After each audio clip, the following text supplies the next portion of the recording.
Shalom saudara, senang bisa kembali berjumpa di ibadah online GBI Putra. Hari ini kita akan mengadakan perjamuan kudus, pastikan saudara telah menyiapkan roti dan anggur. Rekaman ibadah online ini telah bisa saudara saksikan setiap saat di YouTube channel GBI Putra Official. Anda juga dapat mengikuti ibadah doa setiap hari Selasa dan Jumat pukul 8 malam bersama gembala kita di Instagram @sukirnotarjadi. GBI Putra akan mengadakan live streaming ibadah malam Natal pada tanggal 24 Desember pukul 5 sore dan live streaming ibadah ucapan syukur tahun baru pada tanggal 1 Januari jam 9 pagi di YouTube channel GBI Putra Official. Dimanapun Anda berada saat ini, mari kita siapkan hati kita untuk memulai ibadah. Mari kita berdoa. Terima kasih Tuhan atas penyertaan Tuhan sepanjang tahun ini. Tidak terasa kami telah memasuki bulan terakhir di 2020 yang penuh tantangan ini. Tetap kami rasakan pertolongan-Mu Tuhan, tetap kami rasakan tangan-Mu memegang hidup kami Tuhan. Sebab itu tidak perlu takut, tidak perlu ragu, Engkau bersama kami. Pada pagi ini pun Tuhan, dengan iman kami datang kepadamu Tuhan, membawa seluruh kehidupan kami. Kami mau memuji, memuliakan nama-Mu, mendengarkan firman-Mu Tuhan. Kami percaya dimanapun kami berada saat ini Tuhan hadir bersama dengan kami. Kasih-Mu mempersatukan kami Tuhan di setiap tempat kami Tuhan. Tuhan mengurapi setiap pelayan-Mu, semua tim multimedia yang mempersiapkan ibadah online ini juga Tuhan berkati, juga hamba-Mu Tuhan Kau urapi untuk menyampaikan kebenaran-Mu Tuhan. Kami percaya ada sesuatu yang berbeda saat kami beribadah. Kami tidak akan sama lagi sebab Tuhan yang mengubahkan kami, Tuhan yang menjamah kami, Tuhan yang melembutkan hati kami Tuhan. Kami mau semakin hari semakin serupa dengan Engkau Tuhan. Kami tolak patahkan segala kuasa si jahat yang mencoba menghalangi ibadah kami pagi ini di dalam nama Tuhan Yesus. Kami siap memulai ibadah kami. Haleluya, amin. Selamat hari Minggu, selamat beribadah, Tuhan Yesus memberkati. Shalom saudaraku, selamat jumpa kembali di dalam ibadah minggu GBI Putra. Walaupun lewat online, saya percaya hadirat Tuhan tidak bisa dibatasi oleh waktu dan ruang. Amin. Mari saudaraku yang ada di rumah, kita tinggikan Dia, kita puji Dia, sebab Dia satu-satunya yang layak kita puji. Haleluya. Mau siap menari bagi Dia? Mari saudaraku, kita tinggikan Dia. Haleluya. Yeay.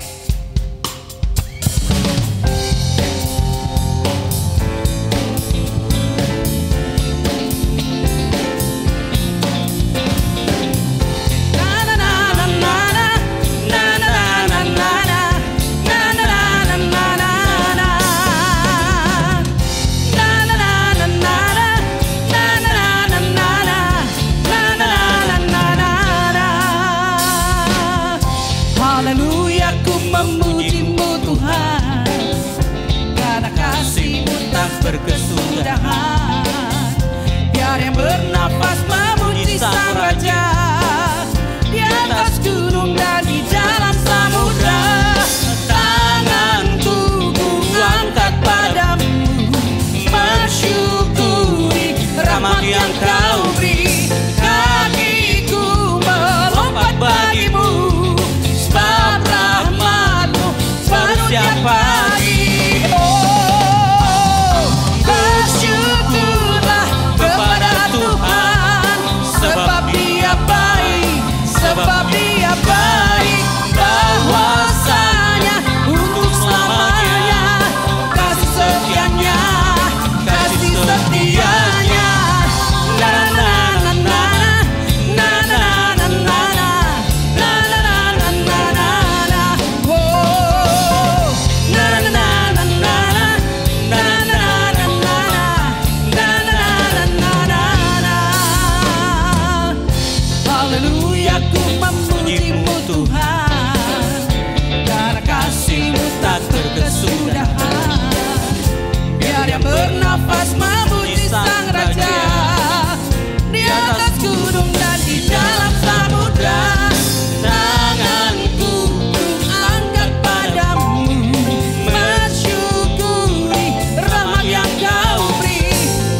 setianya, kasih setianya. Haleluya. Mari senantiasa bersyukur kepada Dia, sebab kasih-Nya tidak pernah berkesudahan. Haleluya. Tanganku ku angkat padamu, mensyukuri rahmat yang Kau beri. Kakiku melompat bagimu, sebab rahmat-Mu baru tiap pagi. Bersyukur, bersyukurlah kepada Tuhan, sebab Dia baik, sebab Dia baik. Bahwasanya untuk selamanya, kasih setianya, kasih setianya. Bersyukurlah kepada Tuhan, sebab Dia baik, sebab Dia baik. Bahwasanya untuk selamanya, kasih setianya, kasih setianya. Na na na na, amin. Na na na na na,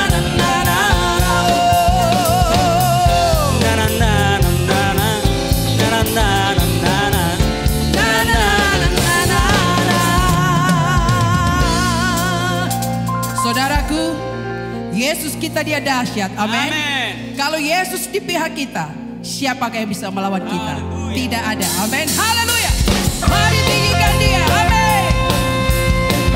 Indahnya kita hidup di dalam Yesus Kristus Tuhan, sebab di dalam Dia ada kedamaian. Haleluya. Alangkah indahnya hidup di dalam Tuhan, Dia mencurahkan berkat yang melimpah. Alangkah indahnya jalan bersama Tuhan, Dia memberikan kuasa untuk menang. Yesus ku dahsyat, Yesus ku dahsyat, ku tak ragu kepadamu. Kau Tuhan yang setia di pihakku. Yesus ku dahsyat, tak terbendung kuasa-Mu. Kau yang terhebat, terbesar bagiku. Haleluya. Alangkah indahnya hidup di dalam Tuhan, Dia mencurahkan berkat yang melimpah. Alangkah indahnya jalan bersama Tuhan, Dia memberikan kuasa untuk menang. Oh, Yesus ku dahsyat, ku tak ragu kepadamu. Kau Tuhan yang setia di pihakku. Yesus ku dahsyat, tak terbendung kuasa-Mu. Kau yang terhebat, terbesar bagiku. Yesusku, Yesus ku dahsyat, ku tak ragu kepadamu. Kau Tuhan yang setia di pihakku. Yesus ku dahsyat, tak terbendung kuasa-Mu. Kau yang terhebat, terbesar bagiku. Dia terhebat, Dia terbesar dalam hidup saudara dan saya. Haleluya.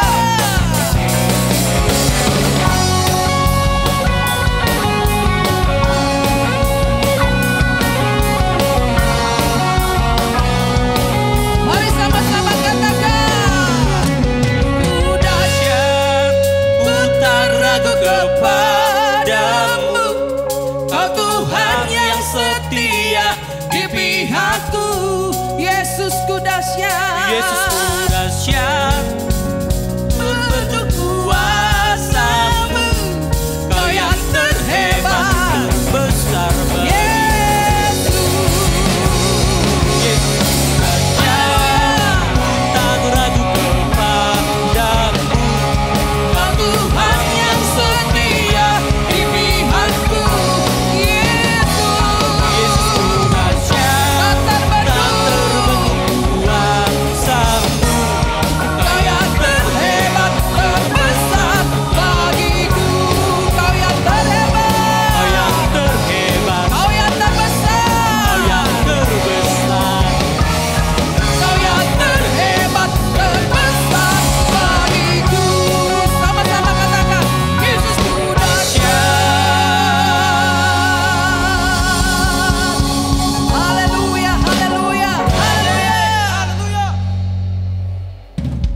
Baik saudaraku yang terkasih dalam Tuhan, sebelum kita mau terima berkat firman Tuhan, kita akan memberikan persembahan. Ibu bapak bisa memberikan persembahan lewat mentransfer dalam rekening GBI Putra yang sudah ada di layar saudara sekalian. Berikan yang terbaik bagi Tuhan, sebab Dia sudah beri bagi kita yang terbaik. Amat baik dan sangat baik. Mari saudaraku, kita akan berdoa sebelum kita akan berikan persembahan. Bapa, kami bersyukur untuk hari ini, hari yang Tuhan berkati bagi kami. Dan saat ini sebelum kami diberkati dengan firman Tuhan, kami akan memberikan persembahan untuk pekerjaan-Mu. Biar kami beri dengan penuh sukacita hati kami kepada-Mu. Berkati semua tangan-tangan yang memberi. Berkati semua ibu bapak yang ada di rumah. Berkati mereka. Segala masalah mereka Tuhan berkati. Kau berikan jalan keluar dalam setiap masalah hidup mereka. Terpujilah nama-Mu. Dalam nama Tuhan Yesus kami berdoa dan bersyukur. Kita semua yang percaya bersama katakan amin. Saudara, berikan persembahan. Sebuah pujian yang saya percaya akan memberkati saudara. Haleluya. Musim selalu akan berganti, kasih Tuhan tetap abadi, tak akan berubah sampai selamanya. Ku tetap percaya, ku yakin Tuhan memberkati, ku yakin Tuhan melindungi. Burung di udara Tuhan pelihara, karena kasih-Nya Tuhan selalu menolongku, selalu menjagaku. Sehelai di rambutmu tak akan terjatuh tanpa seizin-Mu. Tuhan selalu menolongku, selalu menjagaku. Dia mengenyangkanku dan peliharaku seumur hidupku. Mari sekali lagi katakan, musim selalu akan berganti. Amin. Kasih Tuhan tetap abadi, tak akan berubah sampai selamanya. Ku tetap percaya, Tuhan selalu memberkati, Tuhan selalu melindungi. Burung di udara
seumur hidupku.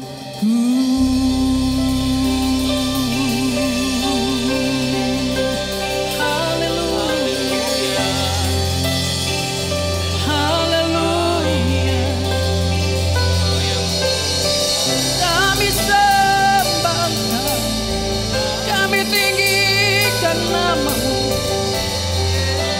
Engkau Bapa kami yang baik, Bapa yang setia akan janji-janji-Mu. Engkau tidak pernah tinggalkan kami, Engkau tidak pernah biarkan kami. Engkau penolong dalam hidup kami. Glory, haleluya. Terima kasih Yesus, terpujilah nama-Mu, kekal untuk selama-lamanya. Haleluya, haleluya, haleluya Yesus. Terima kasih Yesus. Engkau sungguh baik, teramat baik di dalam hidup kami.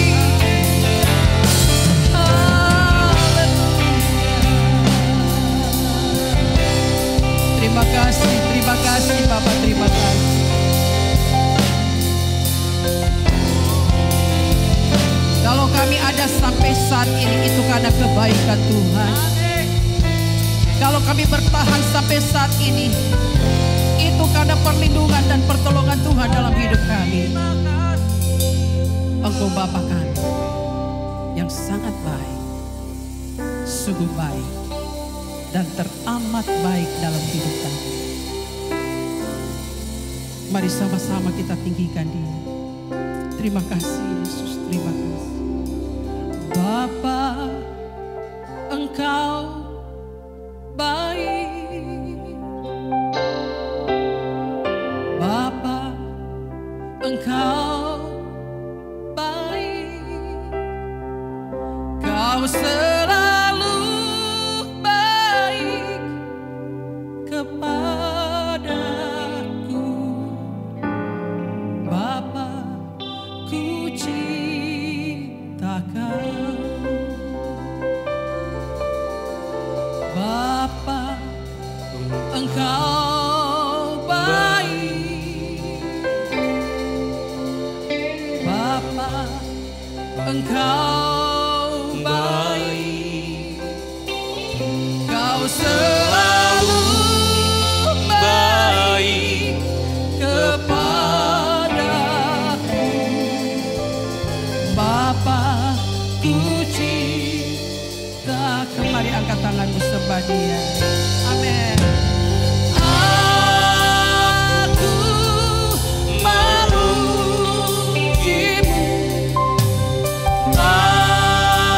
Aku menyembah-Mu. Ku nyanyi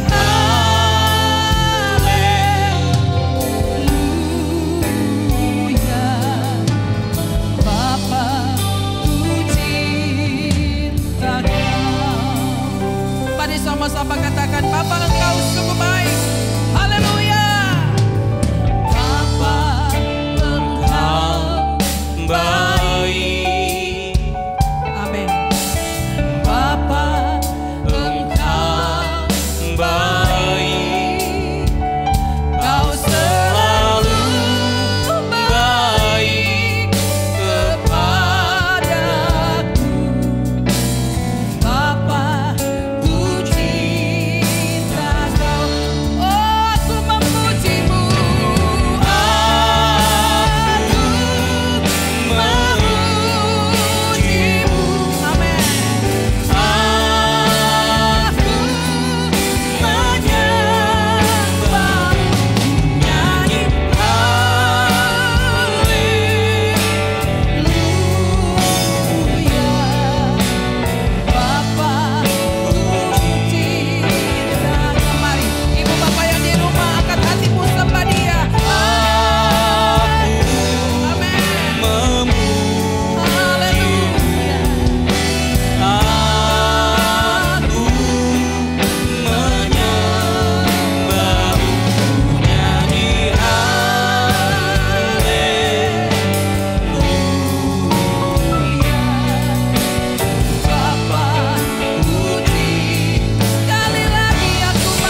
Saudara-saudara sekalian semuanya, shalom dan selamat beribadah.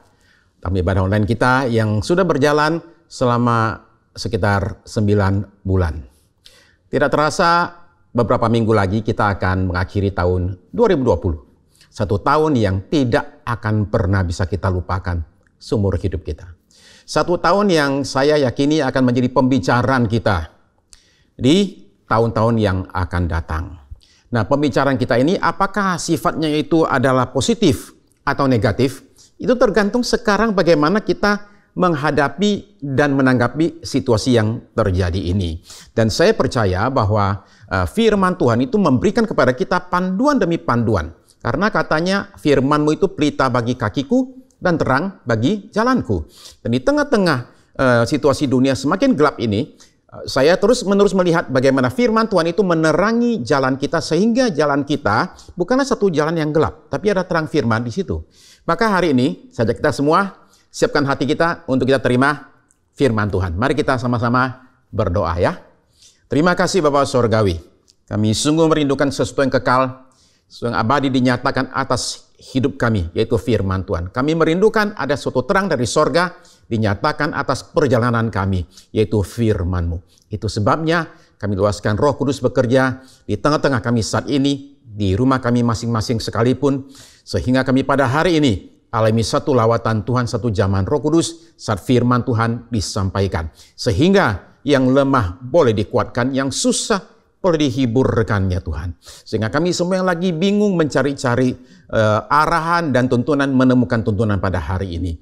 Terima kasih Tuhan pakai hamba-Mu pada hari ini dengan mengingat-ingat betapa lemahnya hamba-Mu ini tanpa Engkau ya Tuhan. Terima kasih kiranya setiap hati saat ini boleh disiapkan ya Tuhan. Sehingga firman-Mu ketika ditaburkan tidak kembali sia-sia, melainkan dia bertumbuh dan berbuah dalam hidup kami. Kami siap ya Tuhan, tidak hanya semata-mata mendengar saja, tapi mendengar dan kemudian melakukan apa yang kami dengar. Dalam nama di atas segala nama. Dalam nama Yesus Kristus, Tuhan dan Juru Selamat yang hidup, kami sudah berdoa, bahkan sudah menerima semua jawaban doa kami ini. Amin, amin, haleluya. Sampai tanggal 2 Desember tahun 2020, angka orang-orang terkena COVID sudah melebihi 65 juta di seluruh dunia. Dan bukan hanya itu, angka kematian sudah melebihi 1,5 juta orang. Situasi di Indonesia itu tidak bagus. Kita tahu bahwa angka penderita baru terus-menerus bertambah. Saudara bisa lihat, saya tunjukkan di situ angka-angkanya yang sudah mencapai lebih dari 1,5 juta orang penderita. Sekalipun kita bersyukur ada sekian ratus ribu orang yang sembuh juga.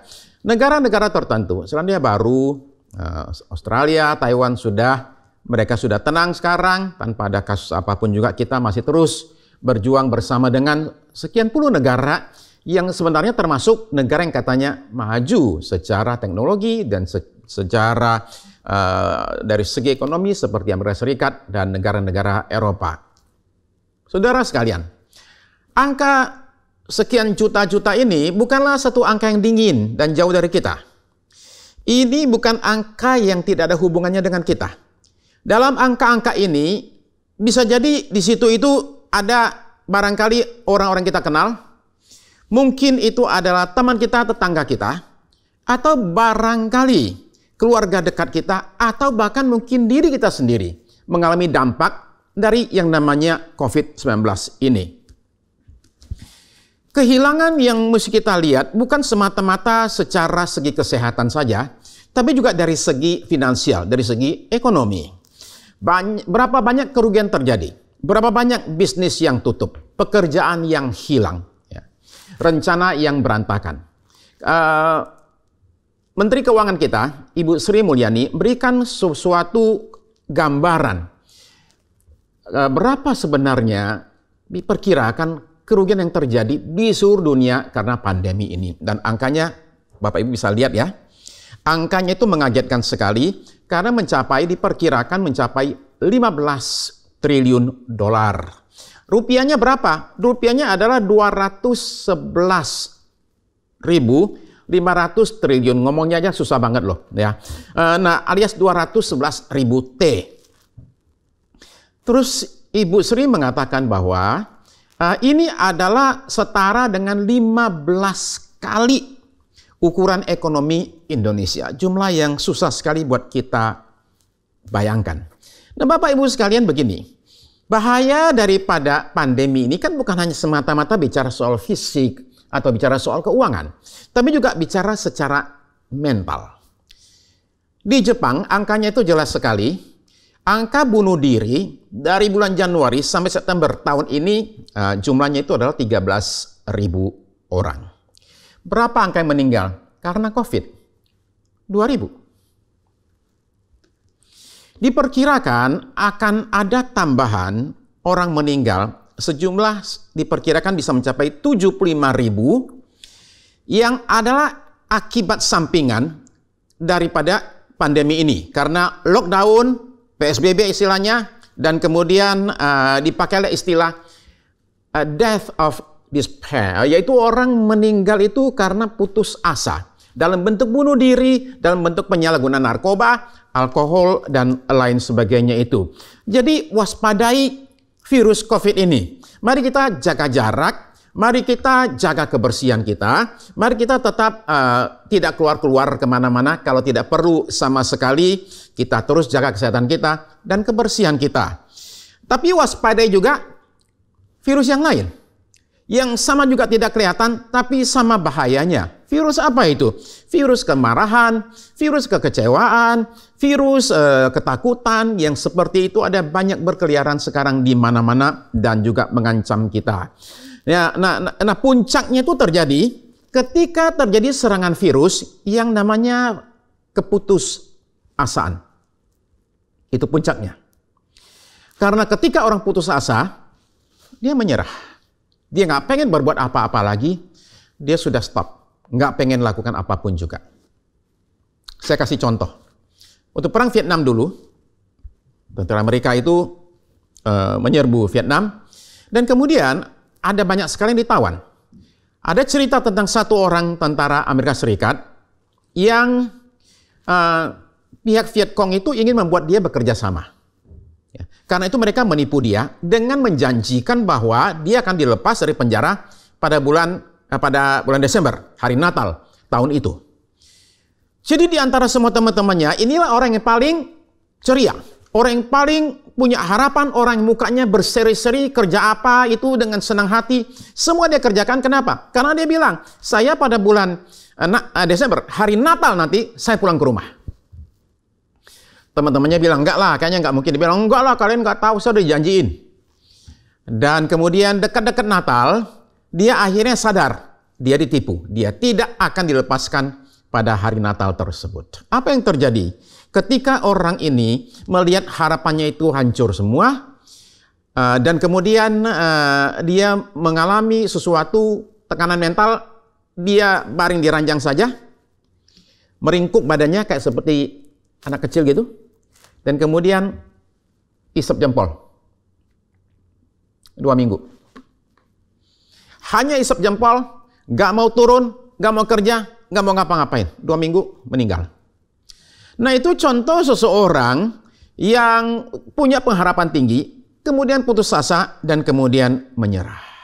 Bapak Ibu pernah nggak dengar kata-kata begini? Aduh, aku udah nyerah deh sama anak ini. Pernah nggak dengar kata-kata seperti itu? Atau jangan-jangan pernah nggak mengucapkan kata-kata seperti demikian? Pernah nggak dengar orang bilang begini, aku nggak tahu sampai kapan ini bakal terjadi. Aku nggak sanggup lagi lanjutkan rumah tangga ini, lanjutkan bisnis ini, lanjutkan pekerjaan ini, atau barangkali lanjutkan hidup ini. Aku nyerah. Nah, banyak orang menyerah dalam hidup ini. Dari ring tinju sampai ke medan perang. Dari ruang rapat direksi sampai kepada ranjang rumah sakit. Menyerah adalah orang angkat bendera putih. Menyerah adalah orang lempar handuk, atau barangkali lempar yang lain, ya, lempar raket, lempar tongkat, tinggalkan gelanggang, nggak mau lagi.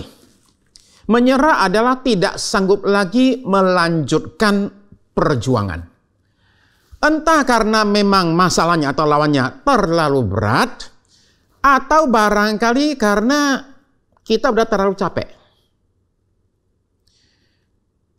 Nah, saya nggak tahu saudara-saudara sekalian, apakah saudara juga sudah lelah dengan penantian yang begitu lama ini, dengan situasi pandemi ini. Pertanyaan umum yang ditanyakan ke saya adalah, Pak, masih berapa lama lagi nih? Sampai kapan kita akan begini terus? Nadanya adalah nada capek dan ada kesan tersirat. Jawabannya adalah kita nggak tahu nih. Dan memang saudara sekalian, sampai sejauh ini kita tidak tahu sampai kapan situasi akan selesai. Seandainya saja kita bisa diberikan jawaban yang mantap. Oke, 2 bulan lagi barangkali kita bisa tenang, 2 bulan lagi selesai. Tapi bagaimana dengan yang namanya vaksin? Saudara terkasih, kita bersyukur sekali bahwa ternyata pabrik-pabrik vaksin ini bekerja cepat sekali, sehingga dalam waktu tidak sampai 1 tahun, vaksin-vaksin sudah mulai ada. Kita terima kasih kepada mereka yang bekerja keras, berusaha untuk supaya ada yang namanya vaksin. Tapi minggu lalu kita dengar kabar bahwa vaksin yang semula diharapkan, yang namanya dibuat oleh pabrik AstraZeneca, ternyata ada sedikit masalah ketika dites, sehingga harus dites ulang lagi tuh. Lalu kemudian vaksin dari Pfizer yang diharapkan juga bisa keluar Desember ini, ternyata pabriknya tidak sanggup. Hanya setengah dari jumlah yang bisa mereka lakukan. Jadi ada banyak kendala-kendala yang terus kita lihat. Nah, Bapak Ibu sekalian, orang bisa tidak kena virus COVID, tapi kena virus putus asa. Menyerah itu agak mirip dengan pasrah. Pasrah itu adalah terserah mau diapain. Kalau istilahnya itu terima nasib lah, ya. Pasrah adalah tidak mau lakukan apapun juga. Jadi pasrah itu kelanjutan dari orang nyerah. Saudara perhatikan contoh di Alkitab ya. Kita akan baca di 1 Raja-Raja 19 ayat yang ke-4.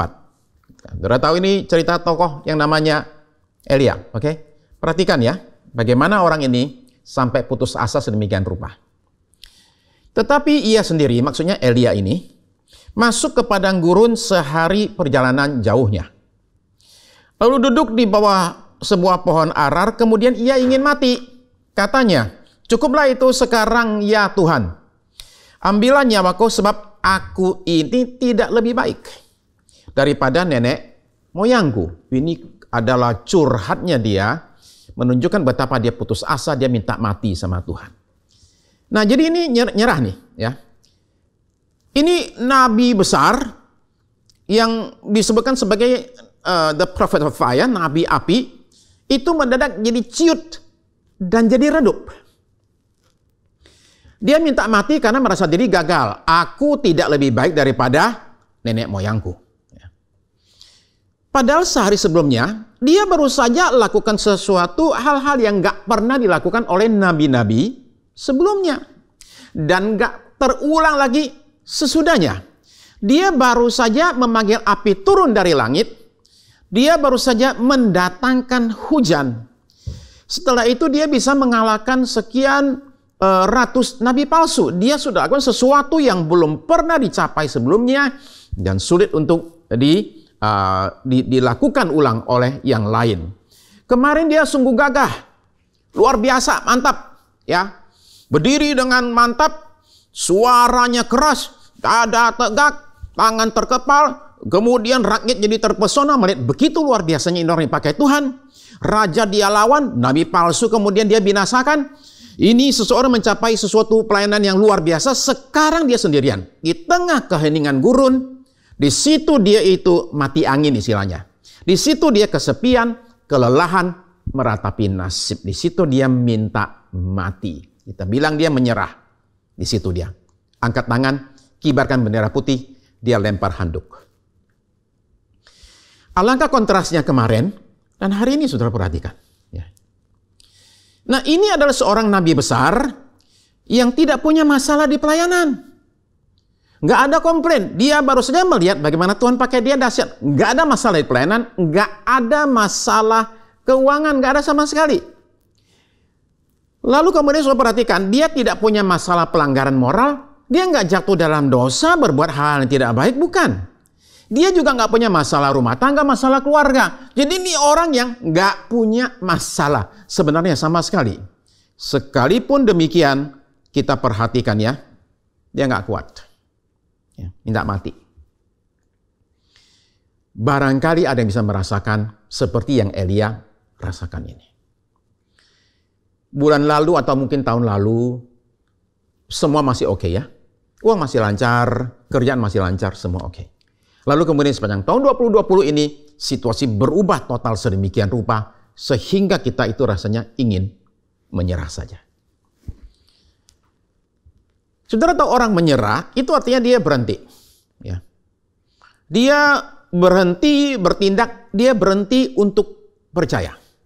Orang menyerah itu adalah orang-orang yang sudah balik kanan, tinggalkan gelanggang. Nah, saudara tahu bahwa orang demikian tidak akan bisa melihat perubahan terjadi. Dan bahkan mereka sendiri tidak akan pernah bisa mengalami pembentukan Tuhan dan pertumbuhan dari Tuhan. Jadi saya ajak saudara sekalian, pada momen ini untuk jangan menyerah, tetapi berserah. Jangan menyerah, tapi berserah. Nah, ini kedengarannya sih agak mirip-mirip, tapi bedanya seperti langit dan bumi. Menyerah adalah kalah. Menyerah adalah nggak berbuat apa-apa, pasif dan pasrah. Tapi berserah itu jauh beda. Saya tunjukkan bedanya. Begini. Berserah itu pertama-tama adalah orang merendahkan hati. Ketika saya berserah, saya bukan berserah kepada keadaan loh ya. Beda. Itu yang tadi namanya pasrah itu ya. Saya nggak bilang udah hancur-hancuran mati-matilah, nggak demikian. Oke? Berserah itu bukan demikian. Berserah adalah bukan saya berserah kepada keadaan, tergantung keadaan. Berserah adalah saya menyerahkan semuanya ini kepada satu kuasa yang lebih besar daripada saya, yaitu Tuhan. Nah, bisa saja seorang mungkin ya, sekarang ini belum ketemu masalah. Ya. Barangkali dalam pergumulan perjuangannya masih lancar semua. Tapi orang perlu menyadari bahwa cepat atau lambat, suatu saat itu masalah akan bisa muncul melebihi kemampuan kita. Maka dari awal sekali sebaiknya seorang itu terbiasa untuk berserah kepada Tuhan dalam segala hal. Nah, jadi dalam berserah itu ada unsur kerendahan hati. Ada suatu pengakuan akan keterbatasan kita dan kebutuhan kita akan Tuhan. Berserah adalah mengatakan bahwa rencana Tuhan lebih baik daripada rencana saya. Itu yang pertama. Yang kedua, berserah itu adalah tanda iman percaya. Ya. Percaya akan kebaikan dan akan kekuatan Tuhan. Saya hanya bisa berserah kepada seseorang yang saya percayai. Jelas.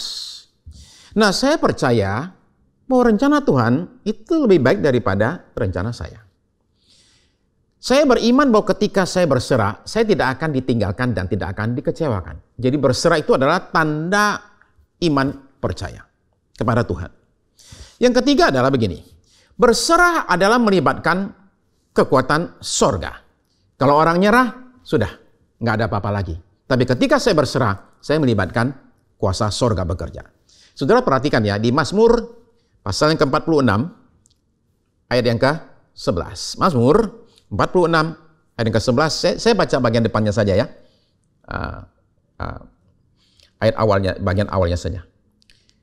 Diamlah dan ketahuilah bahwa akulah Allah. Diamlah dan ketahuilah bahwa akulah Allah. Nah, kata diam di sini ini adalah bicara tentang suatu bentuk kata kerja di mana tangan itu diturunin, ya. Jadi betul-betul nggak lakukan apa-apa, betul-betul diam. Ya. Jadi di sini saudara menemukan bahwa kita diminta oleh Tuhan supaya kalau kita ingin lihat Tuhan bekerja, kita mesti diam, lepaskan tangan kita.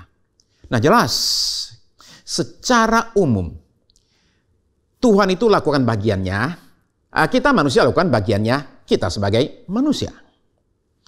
Tapi dari waktu ke waktu, itu ada momen di mana manusia itu harus diam. Dan biarkan Tuhan yang bekerja menyatakan kuasanya. Dan kemudian campur tangan Tuhan itu terjadi. Tentu kita ingat suatu kejadian ketika Raja Yosafat dikepung oleh 3 kekuatan musuh. Dan Tuhan bilang, kamu akan lihat pertolongan Tuhan. Dan betul dia nggak usah berbuat apa-apa, tiba-tiba 3 kekuatan itu saling perang satu dengan yang lain, saling bunuh-bunuhan. Sementara Yosafat hanya melihat dan tinggal ambil jarahan saja. Ya. Tapi saudara-saudara sekalian, masalahnya adalah begini, kadang kita nggak mau diam nih. Nah, ketika kita tidak mau diam, maka Tuhan yang akan diam. Dia nggak akan bertindak apa-apa. Dan biarkan, oh ya, pinter-pintermu, ya udah, lakukan aja, coba lihat berapa hebatnya kamu. Lalu berikutnya, saudara sekalian, berserah itu adalah aktif. Berserah itu adalah sesuatu yang tadi saya katakan bukan pasrah, bukan menunggu pasif menunggu nasib. Ya. Sebaliknya dalam berserah itu adalah aktif mencari arahan dari Tuhan. Jadi ketika saya berserah, saya itu menantikan tuntunan Tuhan, mengharapkan arahan dari Tuhan. Saya kemudian sesuai dengan arahan Tuhan, mengambil tindakan yang sesuai. Kadang-kadang tindakan saya adalah saya mesti diam. Tapi nggak selalu. Kadang-kadang ketika saya mencari petunjuk Tuhan, saya diberikan petunjuk apa yang harus saya perbuat. Jadi berserah itu aktif, bahkan proaktif. Nggak nunggu masalah terjadi dulu, baru kita berserah. Elia akhirnya berserah. Dia semula punya harapan besar bahwa dia akan dipakai mengubahkan bangsanya. Akhirnya dia sadar bahwa sekalipun mujizat terjadi, tapi situasi tetap sama saja. Karena kenapa? Karena ketika dia andalkan kekuatan sendiri, maka dia akan melihat hasil tidak banyak. Maka dengan arahan dari Tuhan, dia akhirnya kembali masuk lagi ke Israel, dan di situ dia kemudian lakukan 3 tugas Tuhan, membentuk satu tim, kemudian menjadikan Elisa sebagai muridnya untuk melanjutkan pelayanannya. Saudara-saudara sekalian, kenapa kita perlu berserah? Kita ini perlu berserah karena memang kita manusia, terbatas. Itu yang pertama, kita terbatas, punya banyak sekali keterbatasan ya dalam hal kemampuan dan kekuatan kita. Ya. Memang ketika masih muda, masih gagah, sehat, oke, itu nggak terlihat keterbatasan kita. Hanya ketika barangkali di ranjang rumah sakit, ketika kita melihat lagi di situ dalam keadaan nggak berdaya, baru biasanya orang sadar akan keterbatasannya. Selalu ada momen-momen di mana kita itu disadarkan oleh berbagai situasi akan kelemahan kita. Ketika WTC itu diserang tahun 2001 di New York itu, saudara ingat ya, itu orang terakhir yang ditolong itu seorang wanita bernama Janelle McMillan. Dia menceritakan apa yang terjadi di dalam bukunya. Ketika dia di situ itu masuk kantor, kemudian diserang itu, dia itu kepalanya itu kejepit oleh 2 tiang beton. Jadi nggak bisa gerak. Bukan cuma nggak bisa gerak, tapi kakinya dua-duanya juga kejepit oleh reruntuhan tangga. Jadi di sini kepala nggak bisa gerak, kaki nggak bisa gerak, dan tangan yang satu kanan nggak bisa gerak. Dan dia mengatakan kaki saya ini itu selama 27 jam itu nggak bisa gerak-gerak. Jadi udah mati rasa. Hanya tangan kiri saja yang bisa bergerak bebas. Sementara dia kejepit di situ dan nggak bisa berbuat apa-apa, nggak bisa gerak sama sekali, akhirnya cuma satu yang muncul pikirannya tentang Tuhan yang selama ini udah nggak pernah dia pedulikan. Dia sudah lama sekali tidak berdoa. Hari itu dalam keadaan kepepet, nggak bisa gerak, dia akhirnya kembali mulai berdoa. Doanya itu pertama-tama, doanya sederhana sekali. Dia nggak minta macam-macam. Dia cuma minta, tolong Tuhan, kalau boleh, jenazahku tolong ditemukan, jangan sampai nggak ketemu. Itu aja permintaannya. Karena dia barangkali merasa bahwa saya selama ini kan nggak pernah doa kan, masa minta ditolong, nggak enak juga tuh. Jadi dia bilang, tolong Tuhan, kalau aku mati nanti, tolong Tuhan atur gimana deh, jenazahku bisa ditemukan. Dia doa-doa. Habis itu dia jadi tambah berani tuh. Doanya jadi naik. Dia bilang, kalau bisa Tuhan, ya, jangan matinya di sini. Tolong matinya di rumah sakit. supaya apa? Bisa ketemu sama anak perempuannya dulu. Itu permintaan dia. Jadi bilang, Tuhan tolong deh, jangan mati di sini, mati di rumah sakit. Habis itu tambah berani lagi. Dia bilang kalau bisa nggak mati. Tuhan tolong gimana caranya katanya. Aku janji deh. Aku sekarang akan sungguh-sungguh cari Tuhan. Biasanya demikian kan manusia itu. Dia minta tolong, Tuhan tolong selamatkan aku. Dan dia cerita bahwa dia ulang-ulang doanya. Dia nggak tahu berapa jam dia berdoa itu. Sampai mendadak dia dengar suara tim penyelamat. Yang datang ke dia gara-gara apa? Gara-gara simple. Tim itu melihat pantulan. Ya. Daripada satu seperti topi gitu. Visor yang dipakai oleh jenazah temannya di sebelah dia.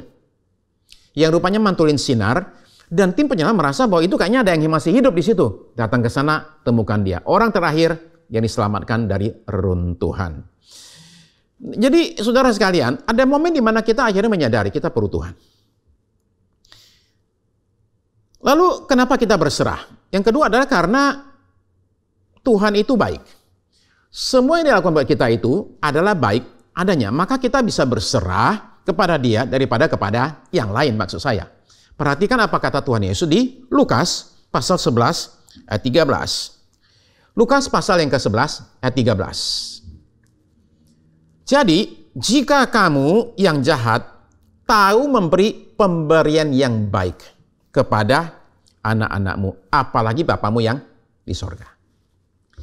Ia akan memberikan Roh Kudus kepada mereka yang meminta kepadanya. Jadi saudara sekalian, kita meyakini bahwa ketika kita minta kepada dia, dia akan kasih kita yang baik. Ya, itu janji dari Tuhan. Maka kita bisa berserah kepada dia saja. Nah kalau saudara perhatikan lebih jauh, sebenarnya ini kan mengatakan begini. Saya ketika berdoa, saya mesti bilang begini, ya Bapakku, jikalau sekiranya mungkin, biar cawan ini lalu daripadaku. Tetapi janganlah seperti yang ku kehendaki, melainkan seperti yang kau kehendaki.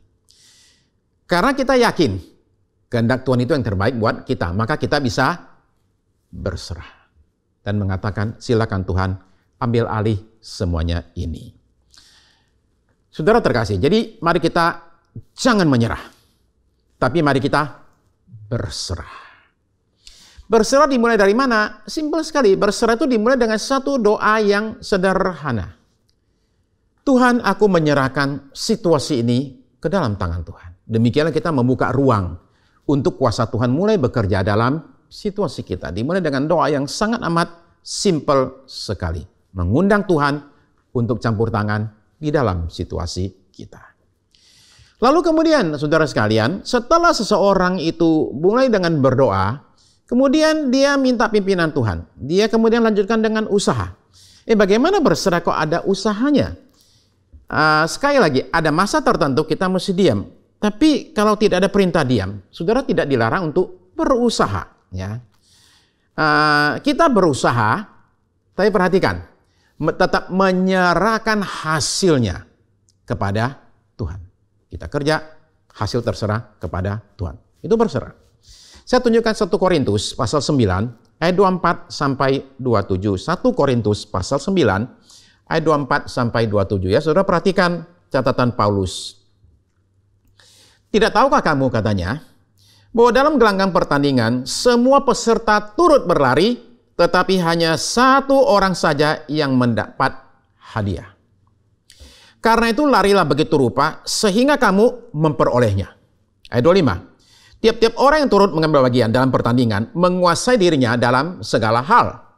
Mereka berbuat demikian untuk memperoleh suatu mahkota yang fana. Ya kan, fana, karena dulu mahkotanya itu hadiahnya adalah berupa daun. Mahkota dari daun fana. Hanya kira-kira 3-4 hari layu. Ya. Tetapi kita untuk memperoleh suatu mahkota yang abadi. Ayat 26. Sebab itu aku tidak berlari tanpa tujuan dan aku bukan petinju yang sembarang saja memukul. Ayat 27. Tetapi aku melatih tubuhku dan menguasainya seluruhnya, supaya sesudah beritakan Injil kepada orang lain, jangan aku sendiri ditolak. Nah jelas sekali Paulus itu bukanlah seorang olahragawan. Bukan. Ya. Orang Yahudi zaman itu tidak suka dengan olahraganya orang Yunani, Olimpiade itu. Kenapa demikian? Salah satu alasannya adalah karena Zaman itu yang bertanding itu mesti bertanding tanpa pakai baju sama sekali. Mereka tidak mau yang demikian. Ya. Tapi juga karena orang Yahudi lebih menaruh perhatian kepada hal yang sifatnya rohani. Buat mereka itu lebih penting daripada hal yang sifatnya jasmani. Nah, sekalipun Paulus bukan seorang olahragawan, tetapi dia memakai ilustrasi dari bidang olahraga. Terutama di sini adalah lari dan tinju. Kita lihat tadi itu. Ya. Nah, mungkin saudara nggak pernah bisa berpikir ya, bahwa ikut Yesus itu disamakan dengan orang bertanding. Kita pikir seringkali itu asal percaya saja sudah cukup. Ibaratnya tinggal naik eskalator ke sorga berdiri aja, pasti akan nyampe ke situ. Kalau bertanding kan berusaha soalnya, ya keluar keringat, pakai capek-capek dulu, gitu. Tapi saudara sekalian, inilah metafora yang dipakai oleh Alkitab soal orang bertanding itu. Kita lihat contoh lebih jauh ya. Umpama 1 Timotius pasal 4 ayat 10. 1 Timotius 4 ayat 10. Itulah sebabnya kita berjerih payah dan berjuang. Karena kita menaruh pengharapan kita kepada Allah yang hidup, juru selamat semua manusia, terutama mereka yang percaya. Kita berjerih payah katanya dan berjuang. Ya. Justru karena kita menaruh pengharapan kepada juru selamat kita. Nah, kalau mereka yang berusaha meraih medali yang fana, kemudian yang sesat saja, itu seperti mereka yang ikut Olimpiade, mereka itu bersedia berjuang bertahun-tahun, berkorban banyak sekali. Betapa lagi kita yang menantikan kemuliaan yang kekal dan mahkota yang abadi dari Tuhan kita. Ya. Pada tahun 1989, itu bulan Februari tanggal 24, ada satu pesawat United Airlines Flight 811 terbang dari Honolulu di Hawaii ke New Zealand. Pesawat naik ketinggian sekitar 7 km, 7.000 meter. Mendadak pintu kargo pesawat meledak. Boom! Dan kemudian hancur. Jadi pesawat itu jadi ada lubang menganga, saudara bisa lihat di gambar ini, di fotonya. Dan 9 orang penumpang langsung kesedot keluar pesawat. Mereka nggak pakai seatbelt. Karena berpikir sudah aman, nggak usah seatbelt. Begitu itu pintu meledak, boom, 9 orang kesedot dan meninggal 9 orang ini. Ya. 2 mesin kanan pesawat langsung mati, nggak berfungsi. Bukan hanya itu, tapi itu ada namanya flap. Itu alat untuk memperlambat pesawat. Itu juga rusak karena kena hantaman pecahan pintu, nggak berfungsi. Nah sekarang si kapten pilotnya ini nih. Seorang namanya David Cronin, itu punya jam terbang luar biasa, 38 tahun jadi pilot. Tapi masalah dia sekarang adalah bukan hanya mesin mati 2, bukan hanya flap kanan nggak berfungsi, tetapi sekarang dia menemukan dia harus daratkan pesawatnya pada kecepatan 195 mil per jam. Padahal normalnya harusnya 170, dia kecepatan. Bukan hanya itu, ternyata bobot pesawat juga kelebihan dari standar. 280 ton dari harusnya 255 ton. Jadi mendaratkan pesawat yang melebihi berat yang seharusnya, kecepatan yang juga melebihi yang seharusnya. Tapi luar biasa kapten ini. Cronin ini berhasil mendaratkan pesawat kembali ke Honolulu. Mendarat dengan sangat mulus sekali. Diikuti dan tepuk tangan daripada para penumpang yang jadi lega sekali. Beberapa hari kemudian si kapten ini diwawancarai oleh media dan ditanya, apa yang pertama kali Anda lakukan ketika Anda sadar pintu kargo sudah hancur? Ini jawabannya. Saya berdoa untuk para penumpang. Setelah itu, saya kembali ke tugas saya. Saudara sekalian, pertama, dia berdoa. Berserah kepada Tuhan. Meminta pertolongan Tuhan. Tapi dia nggak cuma doa terus dia duduk. Saudara paham ya? Dia berdoa, tapi kemudian dia lakukan apa yang menjadi bagiannya dia. dan percaya bahwa dalam keadaan demikian, ketika dia berserah kepada Tuhan, dia yakin sekali Tuhan akan campur tangan dan membuat pesawat ini mendarat dengan sempurna. Berdoa, tapi tetap lakukan tugas. Saudara-saudara sekalian, berbagai hal akan terjadi dalam hidup ini. Ia akan membuat kita merasanya itu menjadi lemah. Barangkali itu kesalahan kita yang kita lakukan. Membuat kita itu akhirnya merasakan akibat daripada perbuatan kita. Barangkali itu adalah sesuatu yang nggak pernah kita perkirakan. Terjadi atas diri kita. Tak seorang pun bisa melihat sebelum tahun ini terjadi bahwa 2020 akan demikian mengerikannya. Selain itu serangan dari pihak kuasa kegelapan memanfaatkan situasi. Saya bisa lihat bagaimana kuasa gelap bekerja untuk menghancurkan banyak orang di tengah-tengah pandemi ini. Nah, saudara-saudara terkasih, kita semua ini harus bertahan.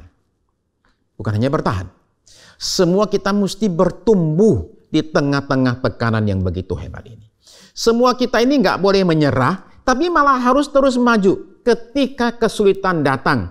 Ketika masalah muncul beramai-ramai dalam kita mengiring Tuhan. Jadi kita mesti melihat bahwa kita punya juru selamat yang luar biasa.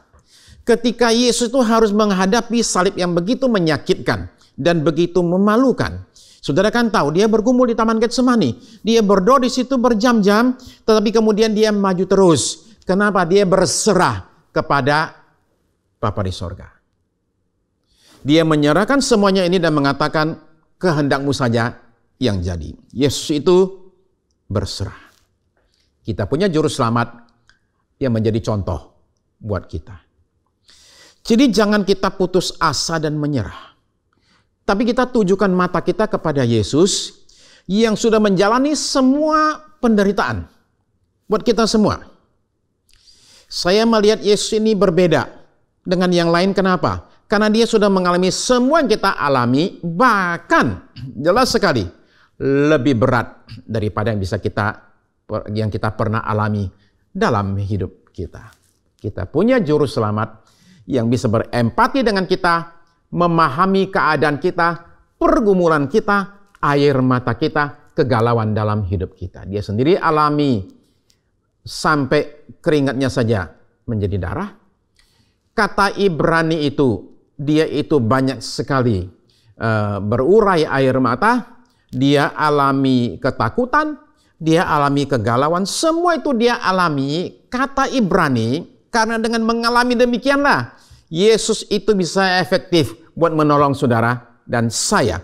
Jadi kita datang kepada juru selamat kita bukan dengan berbagai keraguan, tapi dengan kemantapan dan keberanian untuk kita datang karena kita menyadari dia sudah mengalami semua ini, dia menang terhadap semua ini, dia mati, 3 hari kemudian dia bangkit dari kematian dan sekarang dia ada di sorga.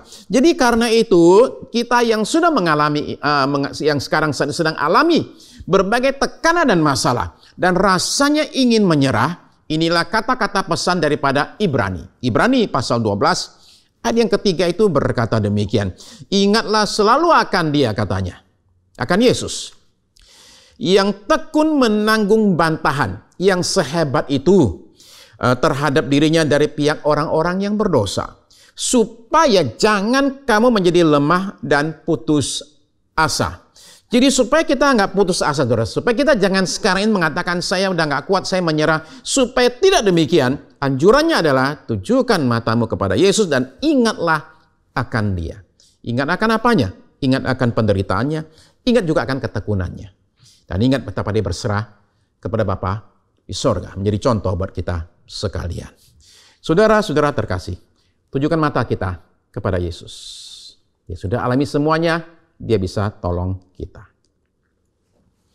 Henry Nouwen itu adalah seorang dosen di Harvard, seorang pastor Katolik, yang suatu hari memutuskan untuk cuti mengajar. Selama 6 bulan dia kemudian pergi ke Kanada. Dan dia cerita selama setengah tahun itu, 6 bulan itu, dia itu pergi sirkus, lihat sirkus. Jadi tiap malam sirkusnya ada, tiap malam itu dia nonton. Bayangkan setengah tahun ke sirkus terus, dan lama-lama ya semua orang di sirkus jadi kenal dia lah, dia lagi nih. Nah, dia paling terpesona dengan yang namanya permainan trapeze, yang orang lompat-lompat di atas itu, saudara tahu kan, lompat-lompat kemudian pindah dari satu tali ke tali yang lain. Dia paling suka dengan namanya trapeze, jadi dia liatin itu semua. Nah, suatu hari dia minta ke belakang ketemu sama yang main trapeze. Dan dia mau nanya gimana caranya sih main trapeze itu. Dia dikasihkan rahasianya. Begini katanya, selalu ada dua orang ketika trapeze ya. Satu namanya flyer, satu catcher. Flyer itu yang ngayun-ngayun terus terbang gitu. Catcher itu bagian yang nangkapnya itu. Nah, kata mereka di sana itu, penonton tuh suka salah mengira. Dikiranya flyernya yang hebat, berani loh, goyang-goyang terus lompat gitu. Enggak demikian. Yang hebat itu catchernya. Catcher itu yang nangkap itu harus orang senior. Sementara yang junior-junior suruh jadi flyer. Dan flyer itu pentingnya cuman ini, berat badan nggak boleh lebih dari 75 kilo ya. Kalau terlalu kelebih dari itu mungkin berat megangnya. Oke. Nah, jadi demikianlah yang satu ini ngayun-ngayun, ini juga ngayun. Kemudian pada satu titik flyer ini mesti lepaskan pegangannya dan kemudian dia melayang ke arah si catcher. Nanti catcher akan tangkap dia dan pegang dia. Nah, saudara sekarang coba bayangkan ya. Ketika si flyer ini lagi terbang-terbang gitu, kemudian dia lepas. Pada saat dia lepas seperti itu, dia kehilangan pegangan. Gak ada tempat berpegang. Dia akan ngambang sebentar, setelah itu dia akan jatuh. Kalau tidak ditangkap oleh catcher. Jadi yang dibutuhkan oleh si catcher ini, oleh flyer ini, cuma satu. Dia harus percaya sama catchernya. Bahwa catcher akan datang dan pegang tangan saya. Tugas dia cuma satu. Tugas dia ketika lepas dari pegangannya hanya begini. Panjangkan tangannya dan kemudian diam. Jangan gini, oke? Gawat tuh, oke? Diam supaya bisa dipegang. Saudara-saudara sekalian, ada momen dalam hidup kita di mana kita menjadi seperti flyer itu. Kita diminta untuk lepaskan semua pegangan kita. Dan kemudian kita ngambang sebentar. Lepas dari semuanya. Ketika ngambang itu, rasanya betul-betul ngambang. Nggak ada pegangan, nggak ada pijakan apapun juga. Pada momen demikian, saudara sekalian, ingat, Tuhan itu catcher kita. Dan dia adalah catcher yang terbaik, yang terhebat, yang terpercaya, yang bisa kita dapat dalam hidup kita. Tuhan itu catcher yang terbaik. Hanya saja kita diminta untuk percaya. Ketika pada satu titik kita diminta melepaskan semua ini, saat melayang itu kita percaya Tuhan catcher kita yang terbaik. Dia pasti akan datang pada momen yang tepat, waktu yang tepat. Dia akan pegang tangan kita. Pada saat momen kita merasa jatuh, di situ Tuhan pegang kita.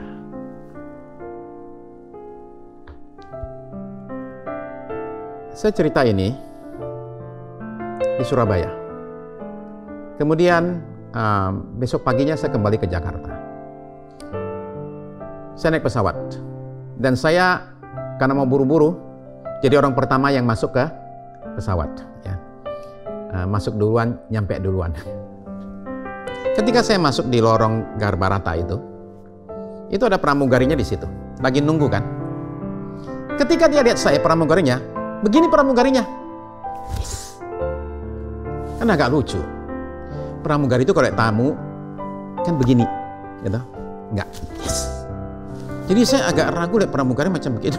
Tapi saya datang terus pramugarinya itu lihat saya terus bilangnya nih, Pak, tadi malam saya ikut kebaktian. Tolong nanti kalau turun sampai Jakarta, tolong jangan turun dulu paling terakhir. Saya mau cerita soalnya. Demikianlah saya turun terakhir. Terus pramugari cerita begini, saya ikut kebaktian dan Bapak cerita tentang pemain terapis itu ya, yang terbang itu. Saya mau kasih tahu sama Bapak, saya ini pramugari tapi takut terbang. Jadi tiap kali saya terbang, saya ketakutannya bukan main. Terbang itu menjadi penderitaan buat saya, tapi saya mesti kerjakan karena ini namanya kerjaan kan. Tapi tadi malam ketika Bapak cerita itu, saya sadar saya perlu belajar untuk percaya kepada catcher saya yang terbaik, yaitu Tuhan. Jadi hari ini, pagi ini, pertama kali saya terbang tanpa rasa takut.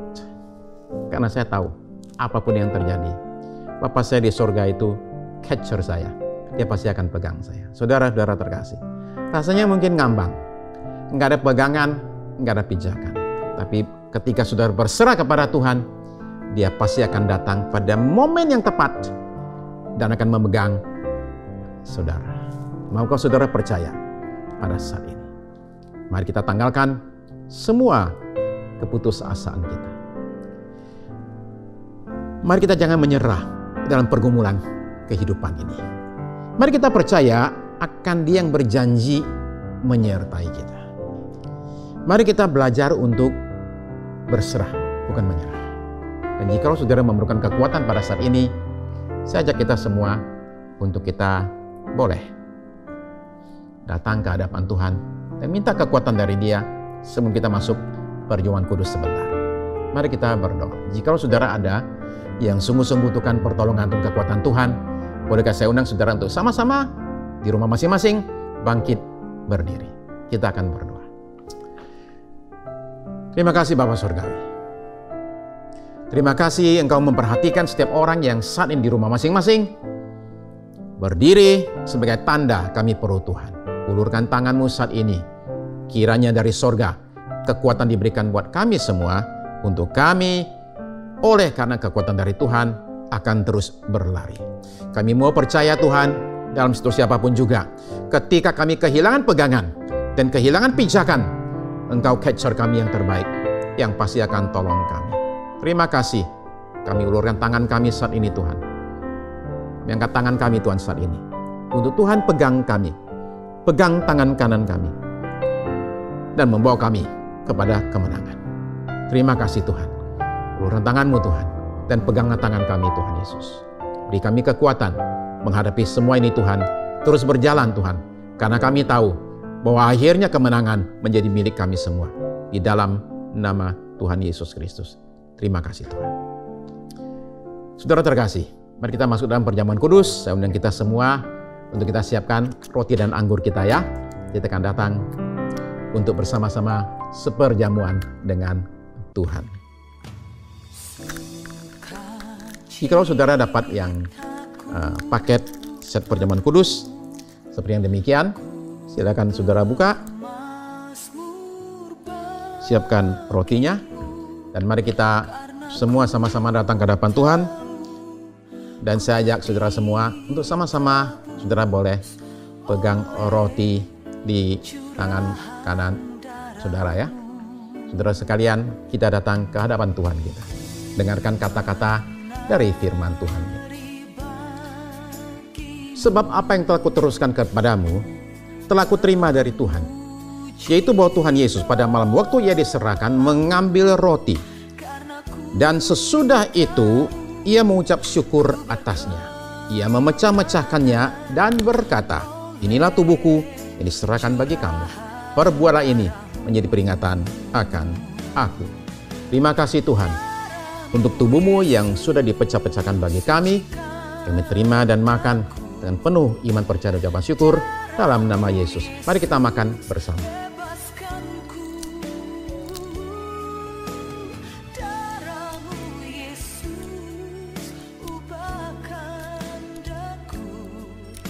Ku dijaga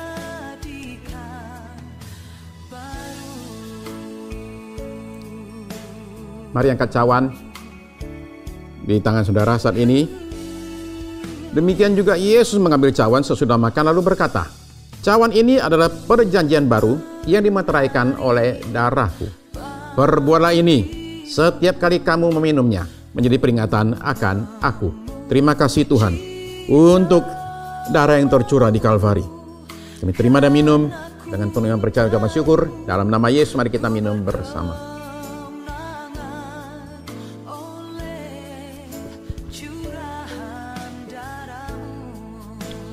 Terima kasih Tuhan untuk janji-janji yang begitu indah yang kami terima melalui perjamuan kudus. Biar itu boleh terjadi atas kami sekalian ya Tuhan. Terima kasih, kami terus memohonkan campur tangan Tuhan atas situasi bangsa kami Tuhan. Di tengah-tengah berbagai serangan daripada COVID ini Tuhan, pandemi ini, angka yang semakin meningkat. Kami memohonkan terus-menerus supaya Tuhan, pertolongan Tuhan, belas kasihan Tuhan dinyatakan atas bangsa kami ya Tuhan. Kami berdoa Tuhan, Tuhan berikan kekuatan kepada Presiden kami, Wakil Presiden, para menteri, setiap pejabat yang terkait dengan urusan COVID ini Tuhan. Kami memohonkan hikmat Tuhan, tuntunan Tuhan, apa yang harus diperbuat supaya ini semua bisa segera berlalu ya Tuhan. Terima kasih untuk pertolongan-Mu ya Tuhan. Kami terus-menerus mendoakan tim medis juga, para dokter, juru rawat, petugas rumah sakit semuanya, biar tetap ada dalam perlindungan Tuhan juga semuanya. Terima kasih, bahkan kami sekarang berdoa untuk mereka yang sakit Tuhan, yang sakit COVID ataupun sakitnya yang lain Tuhan, yang di rumah sakit, di rumah masing-masing. Kami berseru kepada sorga saat ini, memohonkan campur tangan Tuhan nyata, sehingga Tuhan yang sakit boleh disembuhkan. Kuasa yang ajaib itu boleh dinyatakan atas hidup kami, sehingga kesembuhan menjadi bagian kami. Karena Engkau Tuhan Yesus, ketika Engkau menghadapi orang sakit, tidak ada yang tidak disembuhkan ya Tuhan. Karena itu kami juga sekarang berseru kepadamu dan tetap percaya kuasa yang sama itu tersedia buat kami orang percaya. Di dalam nama Yesus, kuasa kesembuhan terjadi atas kami. Terima kasih Tuhan, terima kasih buat semuanya ini. Kuatkan yang lemah ya Tuhan. Nyatakan berkat-Mu Tuhan atas kami yang lemah sehingga kami boleh kuat. Terima kasih Tuhan Yesus, teguhkan yang ragu-ragu ya Tuhan. Penuhkan mereka yang kosong ya Tuhan Yesus. Terima kasih Tuhan, terima kasih. Terima kasih. Terima kasih buat tim PW yang sudah bekerja keras untuk pelayanan ini. Juga tim media, mereka yang di belakang kamera, mereka yang di studio semuanya. Kiranya juga berkat Tuhan dilimpahkan atas kami sekalian. Tuhan terima kasih, kami mengucap syukur, berterima kasih untuk anugerah-Mu yang sangat amat indah. Kami semua yang berulang tahun, kami doakan juga Tuhan memberkati yang berulang tahun. Sekarang Tuhan, kami akan berpisah satu dengan yang lain. Tuhan ulurkan tangan-Mu, nyatakan berkat-Mu atas kami semua. Saudara terkasih dalam Tuhan Yesus, ibadah kita pada hari ini sudah selesai. Mari kita berpisah satu dengan yang lain dengan membawa berkat berlimpah dari Allah Bapa kita di sorga, kasih karunia dari Tuhan kita Yesus Kristus, bimbingan, pertolongan, penyertaan Roh Kudus dari saat ini sampai Maranatha. Tuhan kita kembali kali yang kedua. Amin. Amin.